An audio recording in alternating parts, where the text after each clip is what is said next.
मित्रों नमस्कार। एक बार फिर से आप सबका बहुत बहुत स्वागत है आपके अपने YouTube channel student classes Prayagraj में।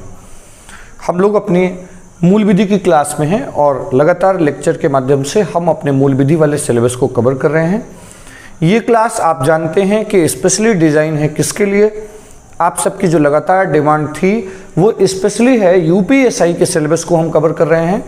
साथ ही साथ ऐसे सभी स्टूडेंट के लिए बहुत ही कारगर क्लास है जो लॉ फील्ड में अपना करियर बनाना चाहते हैं, अर्थात एलएलबी में अपना एडमिशन लेना चाहते हैं, उसका एंट्रेंस एग्ज़ाम पास करना चाहते हैं, या ऐसे स्टूडेंट जो एलएलबी कर रहे हैं या एलएलबी के बाद अपना करियर इस फील्ड में बनाना चाहते हैं। तो उन लोगों को जो विधि की आधारभूत समझ है उसके लिए बहुत ही कारगर क्लास है और बहुत ही आसान तरीके से जो भी मेरा विधि के क्षेत्र का अनुभव है उसको लगाने का प्रयास किया है मैंने और लगातार लेक्चर के माध्यम से हम सिलेबस को कवर कर रहे हैं।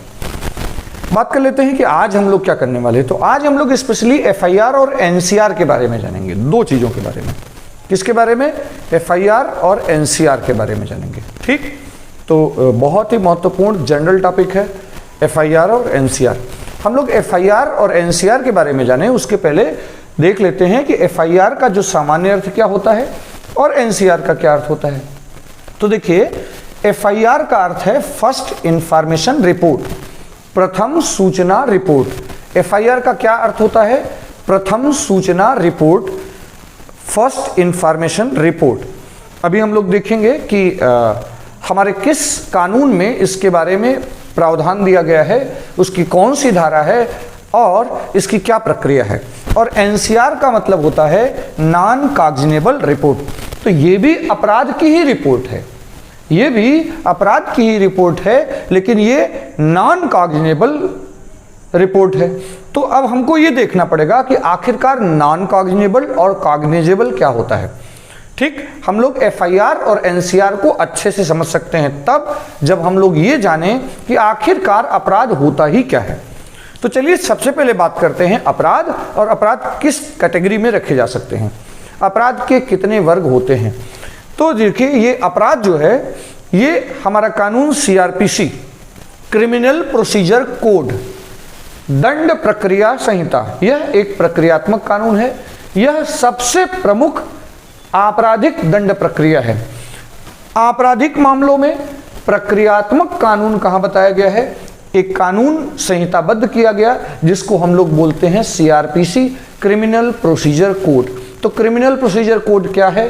क्रिमिनल प्रोसीजर कोड सीआरपीसी दंड प्रक्रिया संहिता दांडिक मामलों में एक प्रक्रियात्मक विधि है जो भारत की सबसे दांडिक मामलों की प्रमुख प्रक्रियात्मक विधि है। ठीक, हम लोग लेक्चर 1 में ही अधिनियम, एक्ट, स्टैट्यूट, लॉ, विधेयक, इन सब पर चर्चा किए हैं। और विधि सारवान और प्रक्रियात्मक ये दो हिस्सों में होती है, इसकी भी चर्चा की है। तो लेक्चर 1 से आपको चलना है, इसीलिए हम हमेशा कहते हैं कि आपको एक निश्चित सीक्वेंस में चलना है। तो देखिए, सेक्शन 2N सीआरपीसी की धारा 2N में अपराध परिभाषित है और साथ ही साथ आईपीसी की धारा 40 में भी, आईपीसी की धारा 40, इंडियन पेनल कोड, भारतीय दंड संहिता की धारा 40 में भी अपराध शब्द परिभाषित है। अब अगर हम लोग सीआरपीसी की धारा 2N के अनुसार अपराध को जानने का प्रयास करें तो इसमें लिखा है कि अपराध से कोई ऐसा कार्य या लोप, एक्ट और ओमिशन, कार्य और लोप, लोप का अर्थ है काम न करना और कार्य करना, एक्ट और ओमिशन, अपराध से कोई ऐसा कार्य या लोप अभिप्रेत है जो तत्समय, माने उस समय जिस समय यह घटना हो रहा है उस समय प्रवृत्त, प्रवृत्त माने लागू, किसी विधि द्वारा दंडनीय बनाया गया है। माने अपराध क्या है? अगर देखा जाए तो अपराध क्या है? अपराध कार्य है या अपराध लोप है? दो में से एक है, क्योंकि साफ साफ लिखा है। माने हमेशा कार्य द्वारा ही अपराध नहीं किया जा सकता है, बिना कुछ किए भी अपराध क्रिएट हो सकता है, लेकिन वह कार्य कैसा है जिसे उस समय तत्काल जो भी जिस समय की घटना है उस समय उस विधि द्वारा उसे दंडनीय बनाया गया हो और अपराध घोषित किया गया हो। ठीक, अगर इस लिहाज से देखें तो हमारा सबसे प्रमुख दांडिक कानून कौन है? कमेंट बॉक्स में आप आंसर करें। हमारा सबसे प्रमुख दांडिक कानून कौन सा है? जल्दी से कमेंट बॉक्स में आप आंसर करें, हमारा सबसे प्रमुख दांडिक कानून कौन है? ठीक, तो IPC Indian penal code Bharat का सबसे प्रमुख दांडिक कानून है। याद रहे, एकमात्र आईपीसी ही दांडिक कानून नहीं है, बल्कि और भी बहुत से ऐसे कानून हैं जिसमें बहुत से कामों को, बहुत से लोप को अपराध घोषित किया गया है, दंडनीय घोषित किया गया है, उसके लिए दंड के प्रावधान हैं। आईपीसी सबसे प्रमुख दांडिक कानून है और इस कानून को संहिताबद्ध किया गया है, अर्थात इस कानून में भारत के प्रमुख सामान्य अपराधों को परिभाषित किया गया है और उस अपराध के लिए दंड के प्रावधान है और उदाहरण भी दिए गए हैं। ठीक, और आईपीसी की धारा 40 में भी अपराध बताया गया है। तो अगर देखा जाए तो अपराध क्या है? अपराध कोई कार्य या कोई लोप है।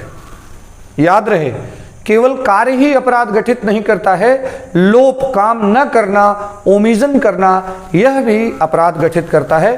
हाँ, बस शर्त यह है, ऐसा कार्य, ऐसा कोई लोप जिसे राज्य ने दंडनीय घोषित किया है, विधि में दंडनीय घोषित किया गया है, उसे ही क्या बोलते हैं?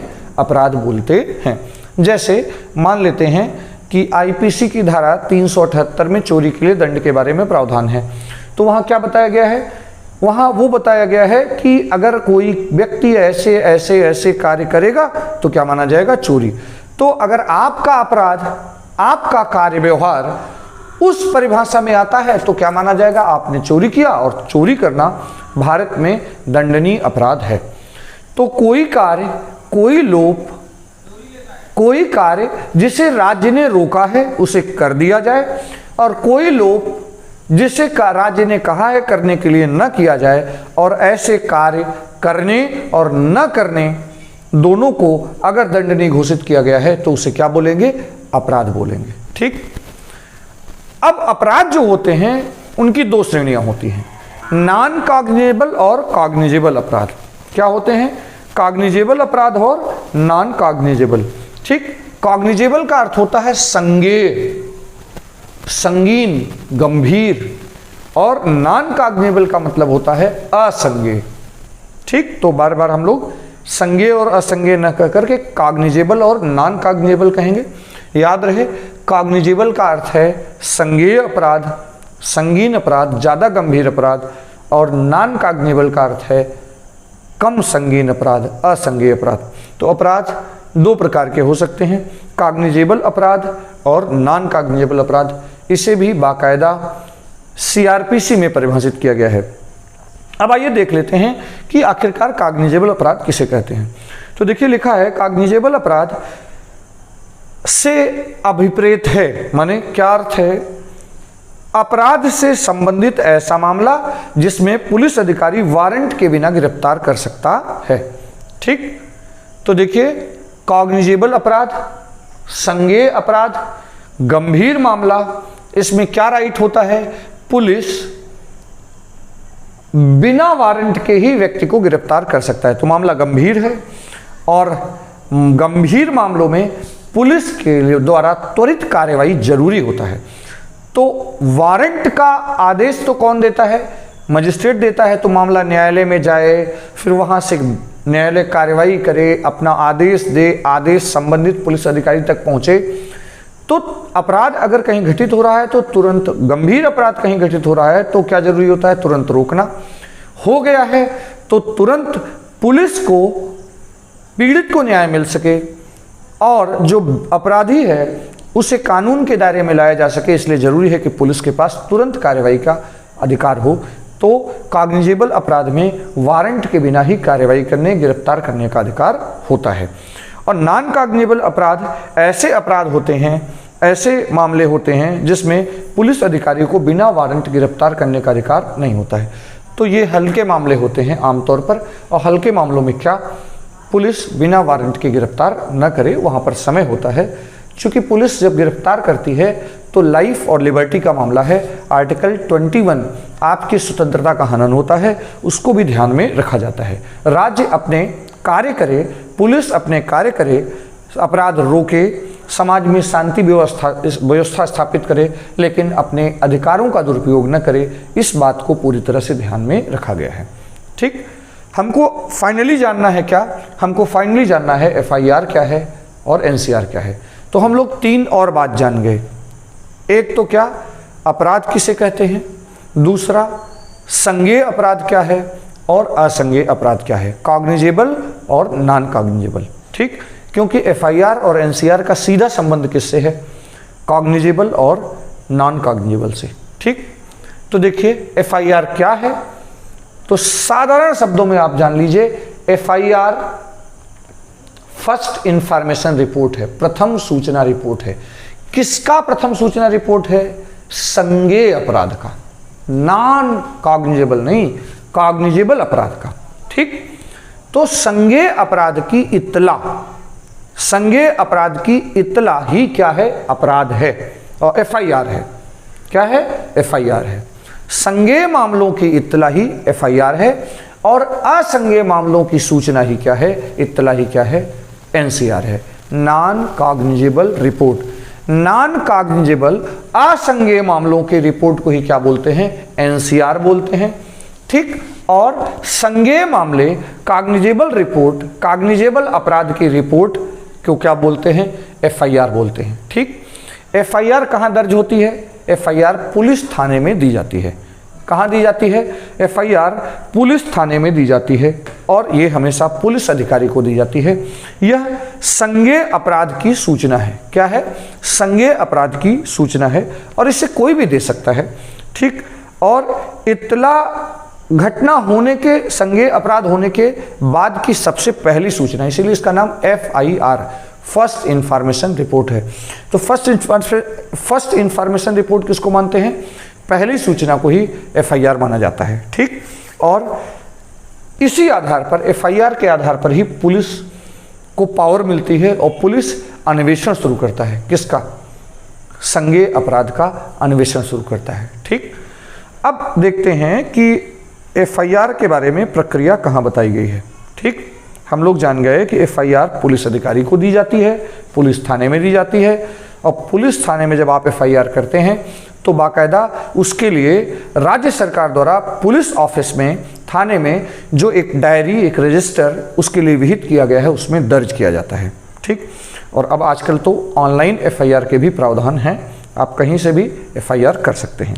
ठीक, और प्रथम सूचना रिपोर्ट होती है, कॉग्निजेबल अपराध की पहली सूचना होती है।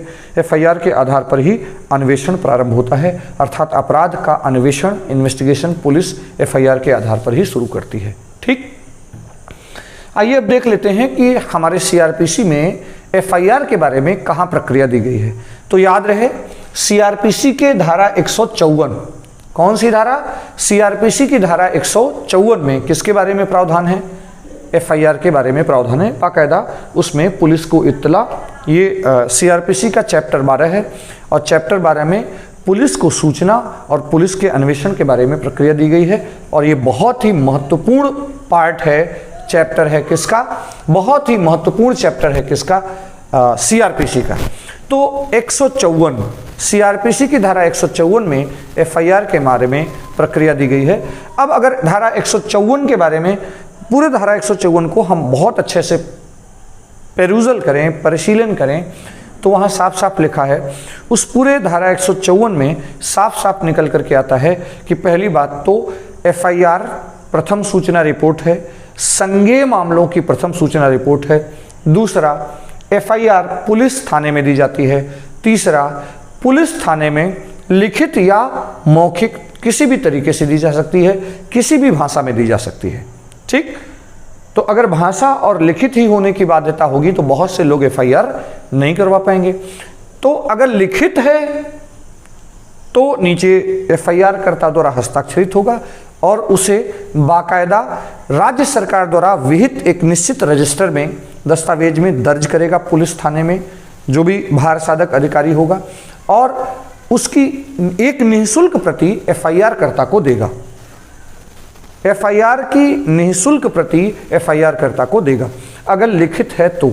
और अगर लिखित नहीं है, मौखिक दी जा रही है, तो पुलिस थाने में जो भी संबंधित सक्षम प्राधिकारी है जो इस काम के लिए विहित किया गया है, उसकी ड्यूटी बताई गई है सीआरपीसी की धारा 154 में कि जो भी एफआईआर करता मौखिक बताए उसे लेखबद्ध करे और फिर उसे पढ़कर सुनाए, नीचे हस्ताक्षर कराए, हस्ताक्षर न हो पाए तो अंगूठा लगवाए और पढ़कर सुनाने के बाद जब संतुष्ट हो जाए तो उसे एक प्रति निःशुल्क दी जाए। तो धारा 154 में लिखित भी दी जा सकती है, मौखिक भी दी जा सकती है। लिखित है तो उसे भी रजिस्टर करना है, मौखिक है तो उसे रजिस्टर करना है, वो पढ़कर सुनाना है एफआईआर कर्ता को, और किसी भी स्थिति में एफआईआर दर्ज होने के बाद एक निःशुल्क प्रति पुलिस थाने द्वारा एफआईआर कर्ता को प्रदान की जाती है।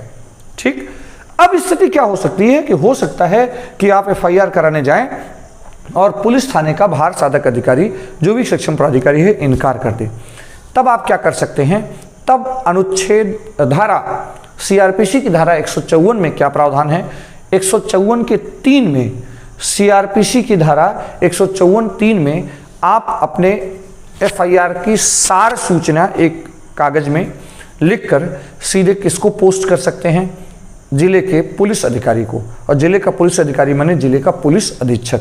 ठीक, तो 154(3) में साफ साफ लिखा है कि कोई व्यक्ति जो किसी पुलिस थाने का भार साधक अधिकारी है, उसके सामने कोई व्यक्ति किसके लिए गया, एफआईआर के लिए गया, और उसने एफआईआर दर्ज करने से इनकार कर दिया, तब ऐसी सूचना का एक सार बनाकर ठीक लिखित रूप में डाक द्वारा संबंधित पुलिस अधीक्षक को भेज सकता है, और उस पुलिस अधीक्षक को यदि यह समाधान हो जाता है कि ऐसी इत्तला किसी संज्ञेय अपराध का किया जाना है, माने वो यह उस सार को देख करके समझ में आ जाए, उस रिपोर्ट को देख करके समझ में आ जाए एप्लीकेशन से कि किसी संज्ञेय अपराध की सूचना की संभावना सूचना है, तब वह स्वयं अन्वेषण कर सकता है या अपने किसी अधीनस्थ पुलिस अधिकारी को इस बात का आदेश दे सकता है कि इस मामले का अन्वेषण प्रारंभ किया जाए।